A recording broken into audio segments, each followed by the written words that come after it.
The blind boy was put on stage to sing as a joke, but when he opened his mouth, the entire auditorium froze.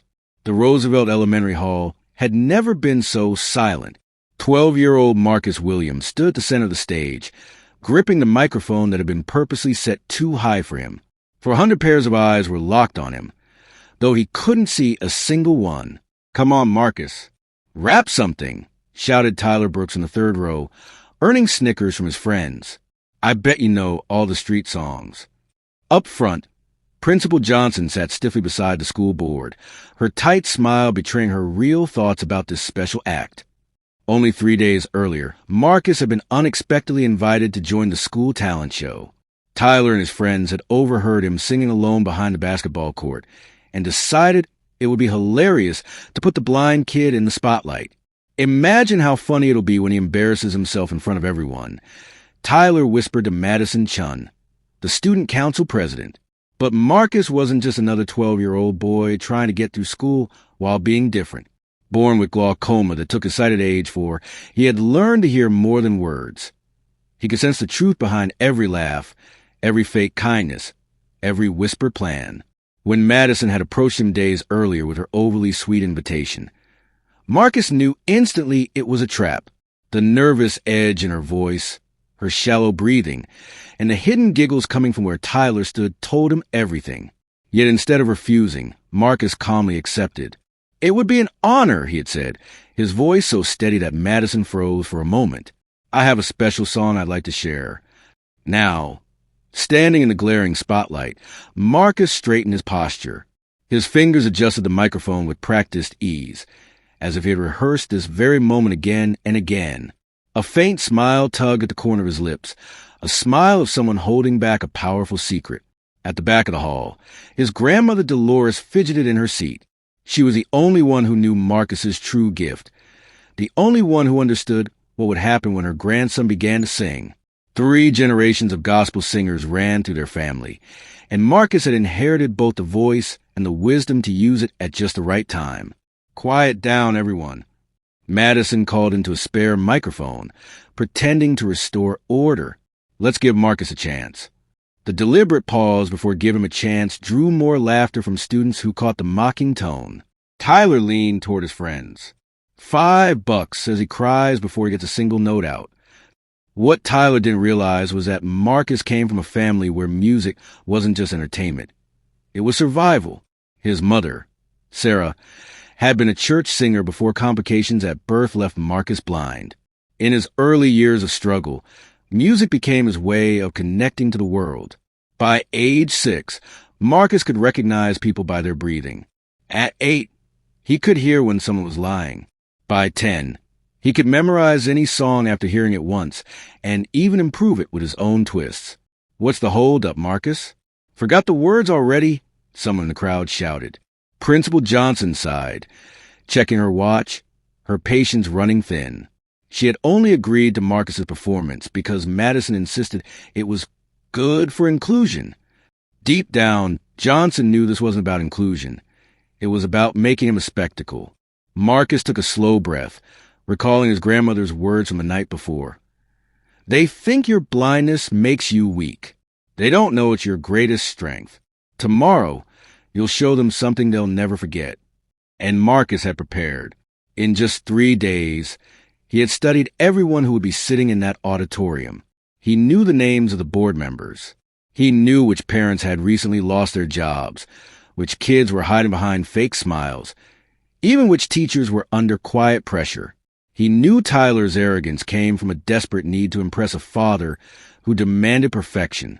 He knew Madison's bossy confidence masked the fear of being excluded herself, as her immigrant parents worked endless hours to keep their restaurant alive. Even Principal Johnson, strict and composed, was carrying the weight of school board pressure and feared any complaint could cost her career. But there was one thing none of them knew about Marcus Williams, something he had only recently discovered, something that would change everything. As the microphone was finally adjusted, the room fell into silence. But it wasn't the respectful kind that comes before a performance. It was the cruel hush of an audience waiting for a child to fail. Marcus allowed himself a faint smile. His right hand brushed against the small recorder hidden in his pocket. a device that had been quietly collecting conversations for weeks. With his other hand, he found the perfect spot on the microphone, the angle where his voice would echo through the entire auditorium. Every insult he had endured over the past months had only fed the quiet fire inside him, turning their cruelty into strength. What no one realized was that the boy they mocked was armed with something far more dangerous than they could imagine. For 3 days, Marcus had been carrying out the most detailed plan of his young life, while Tyler Brooks and Madison Chun congratulated themselves on setting up the perfect prank. Marcus had been transforming their trap into his own weapon. It all began on Monday when Madison, with her syrupy tone, offered him a spot in the talent show.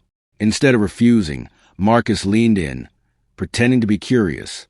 "What kind of song do you think I should sing?" "Any ideas?" he had asked, tilting his head as if seeking guidance.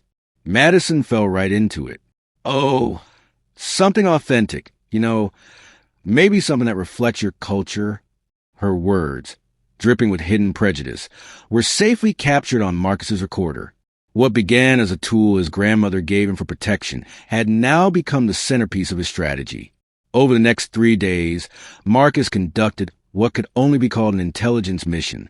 With his heightened hearing and flawless memory for sounds, he gathered information that exposed the hidden lives of his tormentors. On Tuesday, while tucked behind the lockers, he overheard Tyler's shaky voice on the phone.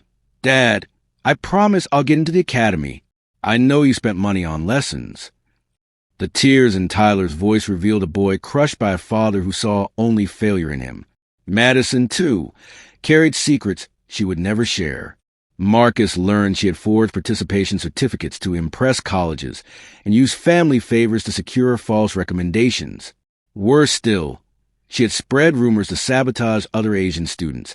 Removing rivals for scholarships meant to uplift students like her.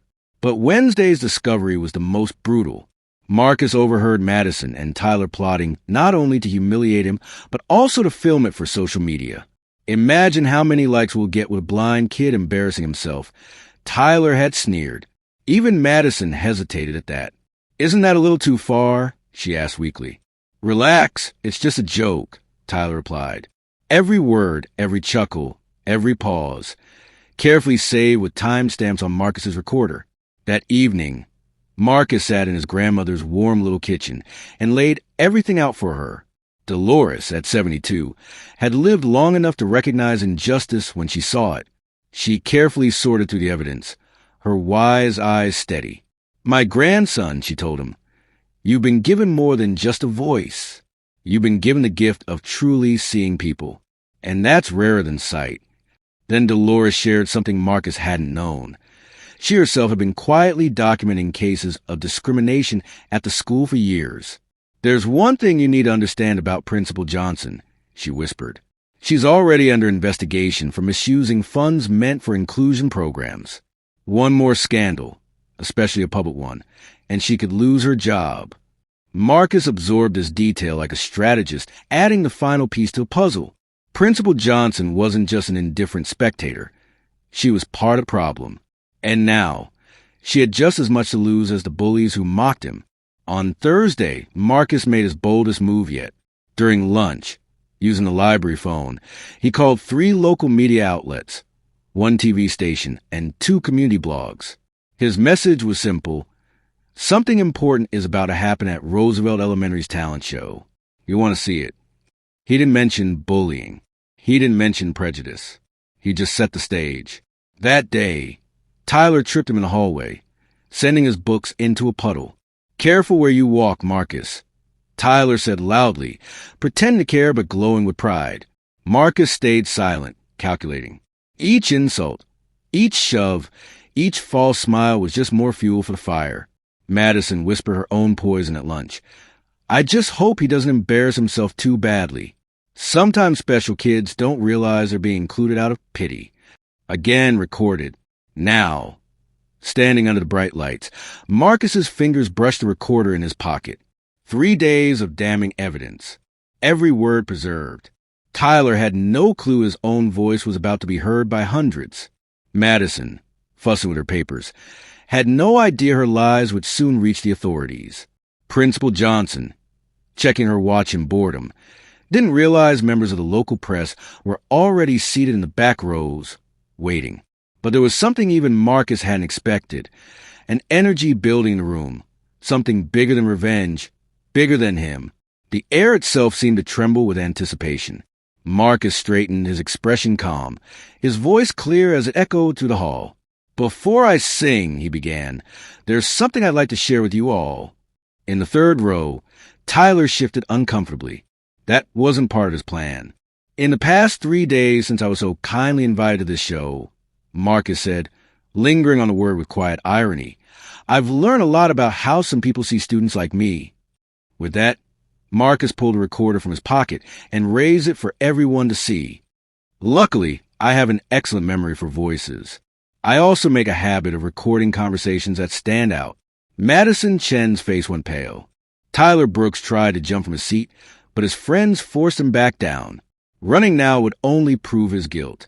"Let's hear Tyler Brooks," Marcus said, pressing play. Tyler's voice rang out clearly through the auditorium speakers. "Imagine how many likes we'll get making a blind girl look stupid." A wave of shock rolled through the crowd. Parents turned to each other in disgust. Tyler opened his mouth to defend himself, but Marcus wasn't finished. "And Madison Chun, our proud student council president," Marcus continued evenly, "had her own thoughts." He played the next clip. Madison's voice filled the hall. "It's just a joke. If he can't take it, that's his problem." Madison trembled in her seat. Her parents stared at her with shame, so heavy it cut deeper than any punishment. But Marcus had saved the most shocking proof for last. He turned to Principal Johnson. "And finally, here's the person who approved this special presentation, fully aware of its real purpose." The crowd fell silent as the next recording played. Johnson's private phone call. "Let the boys have a little fun. Better this than worse trouble. Honestly, if that special boy can't handle it, maybe this school isn't for him." The auditorium erupted with outrage. Parents shouted for answers.